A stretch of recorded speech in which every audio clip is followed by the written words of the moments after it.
Again, our Twitter handles are at MancaveNY Sports, and I am at Raf_Aliyah, RAF_Aliyah, and John, my friend here, is at John_Jackson. No, John97 Jackson. John97 And that's Jackson. a capital J and another capital J. But anyway, we'll move on to our second part of the show. I had one job, honestly. Yeah. I really did. We'll move on to our second part of the show, and we have hockey and basketball on our agenda for that. So, hockey, big move for the New York Rangers. They brought in Eric Staal from Carolina.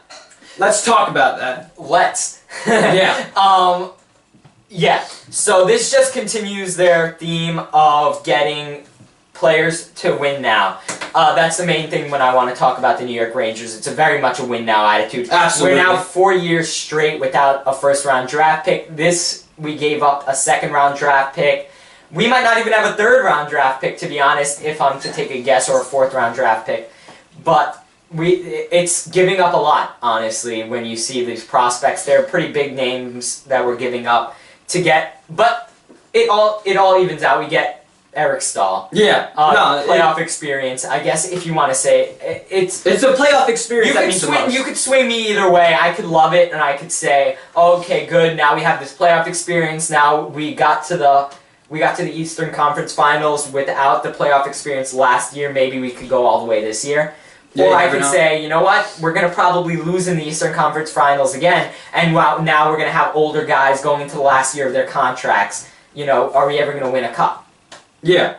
So with this, some of his stats are he has played in 63 games, he has 10 goals, 23 assists, for a total of 33 points, and he is 31 years old, and they gave up 3 prospects for Eric Staal.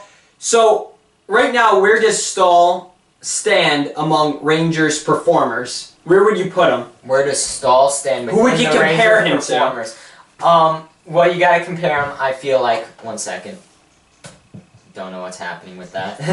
Yeah, you gotta compare him to a forward, obviously. Even though I feel like the Rangers should have gone after a defender.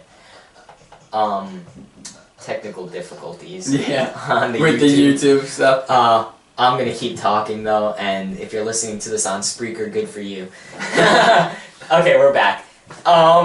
Sorry about that if you're listening to us on YouTube.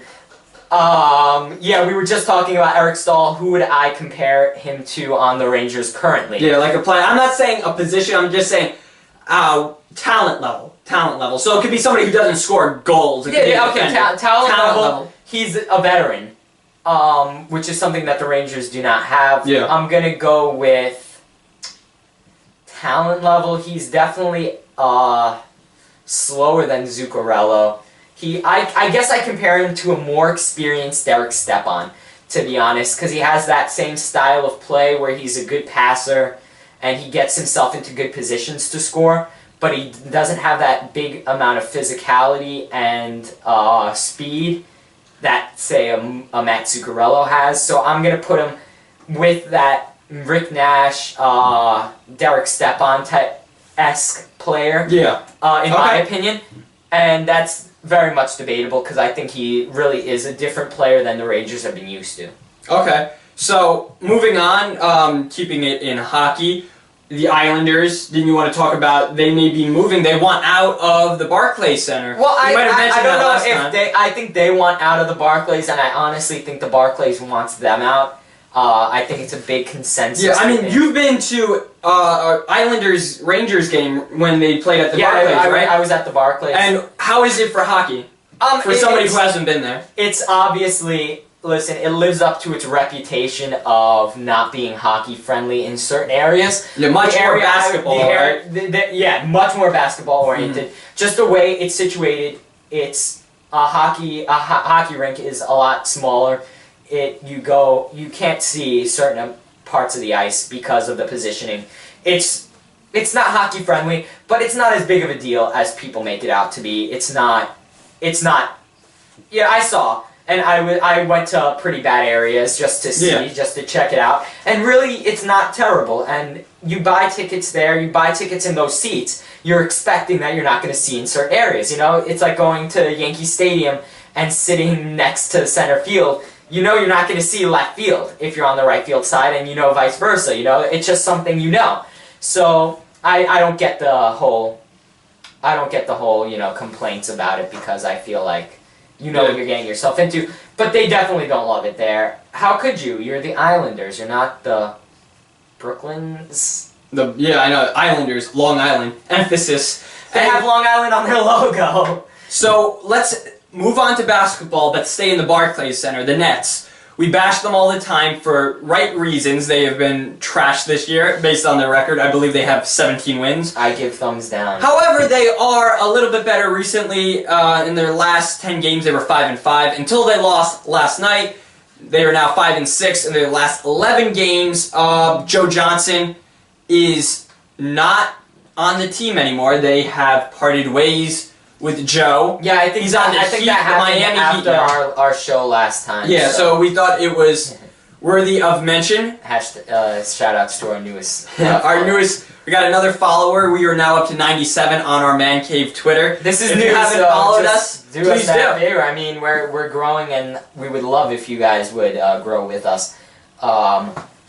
And subscribe as well on YouTube. But where were we? We were bashing the Nets, if I wasn't mistaken. So they got rid of Joe Johnson. Yeah. That happened a little bit after our show last time, so we didn't get a chance to mention it. Good move, bad move. It doesn't really matter now. I feel like it's water under the bridge. Let the young players because now we can look at it in hindsight. They're not a good team. They're not. Not right now. And they have great players. Thaddeus Young and Brook Lopez are great players.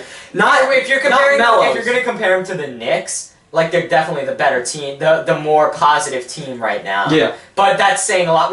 I want to get into the Knicks as part of our later third of the show. So you don't want to do them right now? No. I want to continue on the Nets for a little bit. Okay. We have 2 more minutes just about, so you talk about the Nets for 2 more minutes. I could definitely talk about the Nets. I think challenge accepted. Okay. The Nets. No, okay. The Nets. They've not been playing up to par with anything. We've been saying it all year. But you say they're getting better now. They still lost to the Lakers. Yeah, that's bad. That's terrible. They had a 2-game winning streak, and I was amazed. And it was two teams that weren't terrible. You know, I don't think they were great, but they weren't terrible. And they were they the ones that almost beat the Clippers too? Yeah, they did better. They performed better than they. So they actually might be 5-7 in their last 12 games. I'm not sure. It doesn't matter. It doesn't matter. They're just not good. They're just a losing team. Again, when you compare them to the Knicks. Another thing with the Nets, they don't have a first-round draft pick. They don't. They mortgaged their future with the trade with the Celtics a few years back, and they're feeling the repercussions right now. Oh, definitely, 100% feeling the repercussions. I want to move on to the Knicks now. So yeah, we're gonna take a quick break, and we're gonna move on to the Knicks. Okay.